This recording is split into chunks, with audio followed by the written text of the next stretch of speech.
नमस्कार मित्रांनो, बातमी क्रिकेट विश्वातून. ज्या क्षणाची आपण सर्वजण आतुरतेने वाट पाहत होतो तो क्षण अखेर आला आहे. भारत फायनलमध्ये पोहोचला आहे. हा फक्त एक विजय नाही, तर 140 कोटी भारतीयांच्या स्वप्नांची भरारी आहे.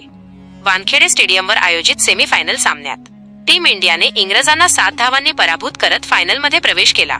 भारतीय संघाने 253 धावांचा डोंगर उभारला.